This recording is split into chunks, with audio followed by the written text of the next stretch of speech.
నీవే కావాలయ్యా. చెప్దాం నాతో రావాలయ్యా. ఈ రాత్రి నేను కాదు, పరిశుద్ధాత్ముడే నేను అడుగుతున్నాను. దేవుడి వాక్యం ద్వారా మాట్లాడితే, అయ్యా నాకు యేసయ్య కావాలి, నేను యేసయ్య కొరకు రాత్రి నా జీవితాన్ని అర్పించాను. ఎందుకంటే ఇది ఏ కాలము నాకు అర్థమైంది. అపవాది పని చేస్తుంది, నిజమే. ఇది అపాయకరమైన కాలం, నిజమే. అబద్ధ బోధల కాలం, నిజమే. దేవుని ఇంటిలో ఉండే తీర్పు మొదలవుతుంది, అన్యుల దగ్గర నుంచి కాదు. నాకు అర్థమైంది. నేను యేసయ్య ఇంటికి రావాలనుకుంటున్నాను. ఆయన పిలిచినప్పుడు మధ్యాకాశానికి పోవాలనుకుంటున్నాను.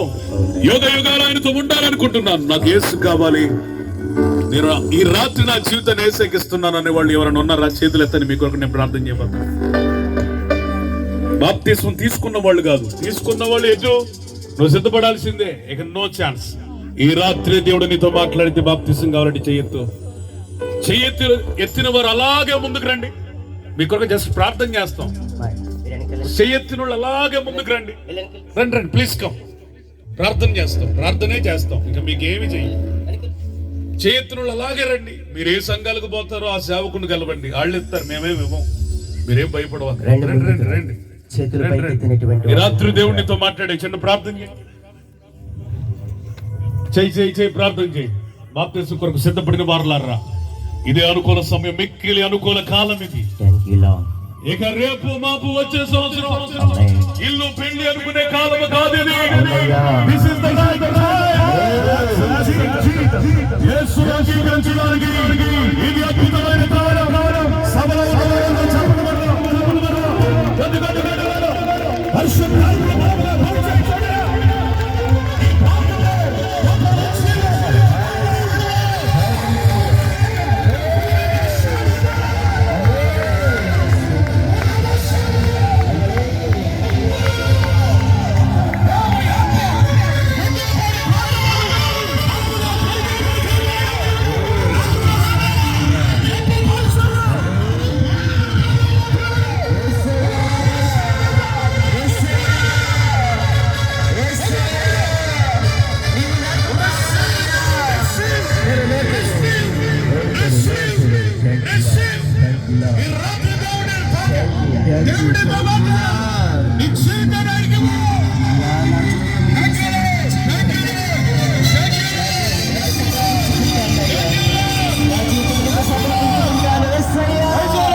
ఇంకా ఎవరైనా యవనస్తులారా, ఇంకా నాకు టైం ఉందని అనుకోవద్దు. ఏ గడియో ఏ క్షణమో నీకు తెలియదు.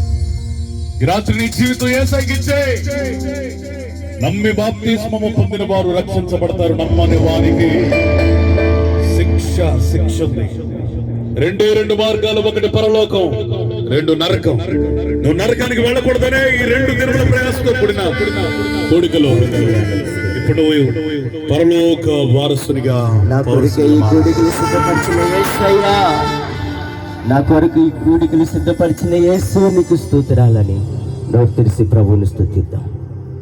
ప్రేమ కలిగిన తండ్రి, పరిశుద్ధుడా, దయగలిగిన ప్రభువా, విదాసుల ద్వారా పలికినటువంటి ప్రతి మాటనైనా మా జీవితాలకు వెలుగుకరముగా, దీవెనకరముగా, ఆశీర్వాదకరముగా మీరు మార్చినందుకే మీకు స్తోత్రాలు. ప్రభు, ఈ వాక్యము వినుచున్న నీ బిడ్డలు